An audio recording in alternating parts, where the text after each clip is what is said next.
মৌমিতা মিত্ৰ নামৰ কণ্ঠশিল্পীগৰাকী আৰু তেওঁ এটা টিমে গোটেই অসমৰ যিমানবিলাক বিহু মঞ্চ বিহু পাতে তেখেতসকলক দালালি আখ্যা দিছে যিসকলে বিহু পাতে তেওঁলোকে সংস্কৃতি ৰক্ষা নাই কৰা বুলি কৈছে এটো খুব বেয়া কাম কৰিছে সংবাদমেল পাতি অসমীয়া শিল্পীক ছাগলীৰ দৰে বেবুৱা আমুক তামুক লগত এজনী কণ্ঠশিল্পী বহি আছে মৌমিতা মিত্ৰা তুমি কি অভদ্ৰ নেকি কিয় এটো কাম কৰিবলৈ দিছা তুমি নিজে খুদ তাত বহি আছা সংবাদমেলত কোনে কিমান টকা লব নলব হেতু অসমীয়া ৰাইজে নিৰ্ধাৰণ কৰিব হেতু আমি নিৰ্ধাৰণ কৰিম যিবিলাকে বিহুখন পাতিছে বহুত কষ্টৰে পাতে যিবিলাকে কণ্ঠশিল্পীয়ে গান গাবলৈ যায় বহু কষ্টৰে গান গাবলৈ যায় এতিয়া কথাটো কৈছো আমুক শিল্পীয়ে ইমান লৈছে তামুক শিল্পীয়ে ইমান লৈছে ইয়েস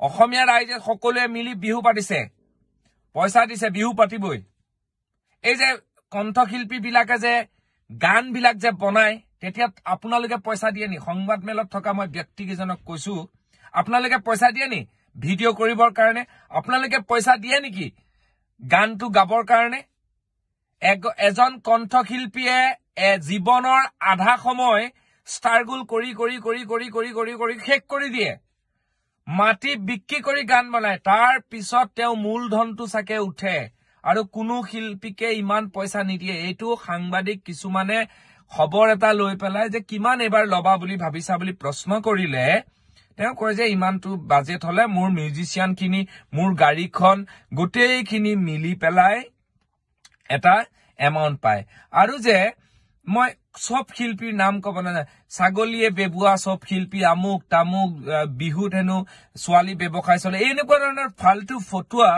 মন্তব্য দি আছে আৰু মৰ্মিতা মিত্ৰয়ে তেওঁ খাৰ পানী যোগাই আছে যিসকল বিহু কমিটিয়ে এই মৰ্মিতা মিত্ৰক মাতিছে আপোনালোকক আগতীয়াকৈ গুৱাহাটীত বহি তুলা ধুনা দি দিলে যদি নাই চোৱা ডাঙৰ ডাঙৰ নিউজ চেনেল বিলাকত চাওক কেনেকে তেওঁলোকে সংবাদমেল দিছে সমালোচনা কৰক একো আপত্তি নাই কণ্ঠশিল্পীসকলকো সমালোচনা লাগিব শিল্পী সমাজক সমালোচনা লাগিব বুদ্ধিজীৱীক সমালোচনা লাগিব কিন্তু সমালোচনাৰ ভাষা অভদ্ৰামী হ'ব নালাগে সমালোচনাৰ ভাষা সদায় গঠনমূলক হ'ব লাগে আজিকালি মই দেখিছো যে কিছুমান যুৱকে বৰিয়া কলা আমুক কলা তামুক কলা নাপায় এইবিলাক কথা কবলৈ এজন শিল্পীয়ে এজন কণ্ঠশিল্পীয়ে বহু কষ্ট কৰি তেওঁ জাৰ্নিটো লৈ যায় আমাৰ অসমত থকা কণ্ঠশিল্পীসকল কি পাবত গজা বুলি ভাবিছে নেকি কি গান গাব কিয় নাজানে যদি গান গাব নাজানে মানুহে কিয় lakh lakh million million views দি আছে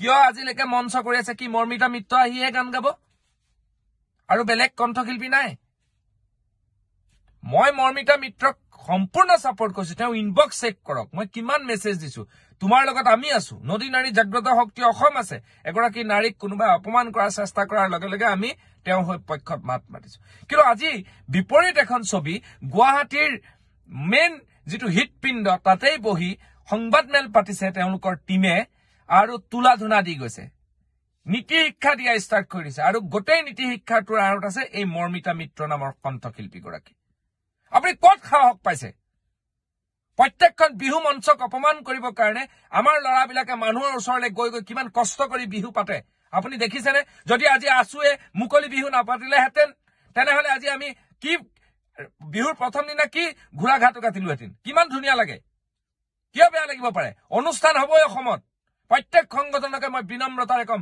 বিহু এখন নহয় এশখন পাতক কি প্ৰব্লেম আছে বাকীবিলাক পইচা ক'ত খৰচ হৈছে আপোনালোকে সেইবিলাক নাচায় কিন্তু বিহুখন পতাক লৈ আপোনালোকৰ অসুবিধা বিহুখন পতাক লৈ আপোনাৰ মদ বন্ধ কৰাৰ কথা কয় মদ বন্ধ কৰিবলৈ নিজে খোৱাটো প্ৰথম বন্ধ কৰকচোন মদ বন্ধ কৰা কবলৈ কোৱা আগতে নিজে খোৱাটো বন্ধ কৰকচোন মৰ্মিতা মিত্ৰ আপুনি এনেকে সংবাদমেল পাতি অসমীয়া শিল্পীসকলক অপমান কৰিব অসমীয়া যিসকলে কৃষ্টি সংস্কৃতি জীয়াই ৰখাত সহায় কৰিছে তেওঁলোকক আপুনি অপমান কৰিব ইয়াৰ কিন্তু প্ৰত্যুত্তৰ প্ৰত্যাহ্বান কিন্তু আপোনাক আমি দিম মই প্ৰত্যেক দল সংগঠনক অনুৰোধ জনাইছো এইবিলাক হ'বলৈ নিদিব কিন্তু এনেকুৱা হ'বলৈ হলে আমাৰ শিল্পীসকলৰ মৰ্যাদা ক'ত থাকিব ঠিক আছে আপোনালোকে বেয়া পাইছে আমি কোনোবা বিজেপিত গৈছে আমাৰ দৰে মানুহ মই বিজেপিৰ পৰা ঘূৰি আহিছো মোক আপোনালোকে শিল্পীৰ স্থাই দিব নালাগে যিসকলে প্ৰকৃত শিল্পী যিসকলে গান গাই আছে বুজি পাইছেনে যিসকলে ৰাজনীতি জীৱনৰ লগত জড়িত হৈছে আপোনালোকে তেওঁলোকক শিল্পী বুলি মনা নাই, মোৰ ক'ব লগা নাই, মই তাত এটা মাত মাতা নাই।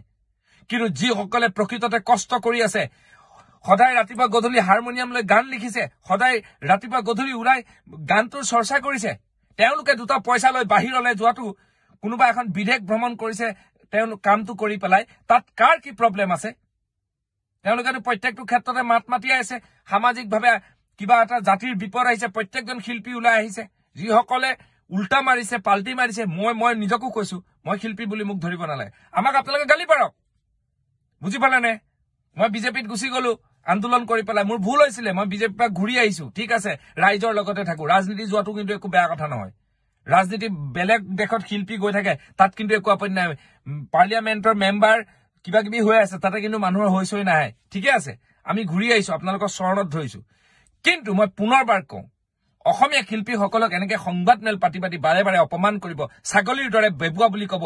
কি বাকী জুবিন দা আৰু পাপন দাৰ বাহিৰে বাকী কি কণ্ঠশিল্পী নাই নেকি অসমত? গাব নাজানে নেকি? চবেই গাব জানে। গাব নাজানিলে কেনেকে ইমান মানুহে চাব? কেনেকে? মই নাম নকওঁ, কিমান হাজাৰ হাজাৰ শিল্পী আছে, কিমান কষ্ট কৰিছে। তাৰ পিছত তেওঁলোকক এনেদৰে সংবাদ মেল পাতি বংগৰ এগৰাকী কন্যা, অসমৰ বোৱাৰীয়ে এনেকুৱা ধৰণৰ অপমান কৰাটো মই তীব্ৰভাৱে গৰিহণা দিছো। এনেকুৱা হ'ব নালাগে। আৰু সংবাদ মাধ্যমবিলাকে এই বাতৰিবিলাক প্ৰচাৰ কৰি অসমৰ জনমানসত হেয় প্ৰতিপন্ন কৰা শিল্পীসকলক চেষ্টা নকৰিবৰ কাৰণে মই বিনম্ৰতাৰে আপোনালোকৰ চৰণত ধৰি সেৱা জনাইছো। এনেকুৱা ধৰণৰ পৰিৱেশ পৰিস্থিতি নাহক, যাতে আমাৰ মাজত এটা বেয়া ভাৱ সৃষ্টি হওক।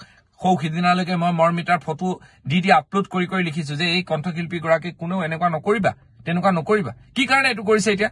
এই কণ্ঠশিল্পীগৰাকীয়ে এখন সংবাদ মেল দি লগত এজনক বহুৱাই লৈ, ঋতুদা মোৰ লগত ভাল চিনাকি, ভাল মানুহ, মই বেয়া মানুহ বুলি কোৱা নাই, কিন্তু এইটো ক্ষেত্ৰত কোনো ছাপোৰ্ট নাই। কিন্তু বেয়া কামত কিন্তু মই কেতিয়াও ছাপোৰ্ট নকৰো। এই মৌমিতা মিত্ৰই চুটলিপি দি আছে, নিজে কব নাজানে কাৰণে, অসমীয়া কব ভালকে নাজানে কাৰণে এই মানুহজনক বহুৱাই লৈ চুটলিপি দি আছে। অসমীয়া কণ্ঠশিল্পীসকলক এনেধৰণে অপমান কৰিব, এনেধৰণে অপমান কৰিব। বিহু পতা লোকসকলে পইচা ক'ত পায়, কি কাৰণে লাগে? আমি বিহু পাতো, চব দল সংগঠনে বিহু পাতিব, তাত কাৰো বাধা দিয়া অধিকাৰ নাই। অসমীয়া সংস্কৃতি ৰক্ষা কৰিছে, অনুষ্ঠান হবই লাগিব। কিয় অনুষ্ঠান নহব? ধুনীয়াকে পাতি আছে। আজি আছুৱে দশক ধৰি বিহু পাতি আছে। মুকলি বিহুৰ দিনা কিমান ধুনীয়া লাগে। গোটেই আছুক বদনাম কৰি দিছে, গোটেই দল সংগঠনক বদনাম কৰিছে। বীৰ লাচিত খানে অসমে পাতি আছে, একত্ৰিত যুৱ পৰিষদে পাতি আছে, সদৌ অসম উন্নয়ন পৰিষদে বিহু পাতি আছে। আমাৰ কোচ কলিতা যিমান আছে চবেই, অনুসূচিত জাতি সকলোৱে বিহু পাতি আছে। সকলো জনগোষ্ঠী মিলি একতাৰে বিহু পাতি আছে। তাত কি প্ৰব্লেম আছে? বিহু হবই, বিহু পাতিবই। মৰ্মিতা মিত্ৰক যোনে যোনে মাতিছে এবাৰ উপলব্ধি কৰক। এনেকুৱা ধৰণৰ ফটুৱামি কাম অসমত নকৰিব। সকিয়নি দি থলো। আৰু যদি ভাবিছে যে অকল ময়ে সকিয়নি দিছো, ভুল ভাবিছে। মোৰ পিছফালে কিন্তু 10,000 নাৰীয়া প্ৰতিবাদ কৰিবলৈ ওলাই আহিব। কিন্তু আপুনি ক্ষমা বিচাৰিব লাগিব। কিন্তু মৰ্মিতা মিত্ৰ, আপোনাৰ চুটলিপি মতে ইয়াতে অসমীয়া শিল্পীক অপমান কৰা, অসমীয়া শিল্পীয়ে 2 টকা পইচা লৈছে, আপোনাৰ তাত কি প্ৰব্লেমডাল আছে? 1.5 লাখ টকা আজিকালি কি পায়? 2 লাখ টকা এটা মাননি ধাৰ্য কৰিছে। কি বেয়া কামটো কৰিছে? ইমান যে গানবোৰ বনালে 4 লাখ 5 লাখ টকা খৰচা কৰি, শিল্পীসকল যাওঁতে অহা যোৱা ট্ৰান্সপৰ্টেশ্যন থাকে, তাৰপিছতে তেওঁলোকৰ লগত হেৰি থাকে, এয়া কি কয়, বাদ্যযন্ত্ৰ শিল্পীসকল থাকে। 3,000কে দিলেও 10জনক, 5,000কে দিলেও 10জনক কিমান টকা গ'ল? গাড়ী তেলত 10,000, 20,000, 4-5খন গাড়ী যাব লাগে, চাউণ্ড চিষ্টেমত লাগে 50-60 হাজাৰ টকা। এইবিলাক অলপ ভাবক। অসমীয়া শিল্পীক, কণ্ঠশিল্পীসকলক অপমান নকৰিব, পৰিৱেশ বিনষ্ট নকৰিব, তেওঁলোকক সুন্দৰভাৱে গান পৰিৱেশন কৰিবলৈ দিয়ক। মই বিনম্ৰতাৰে কৈছো।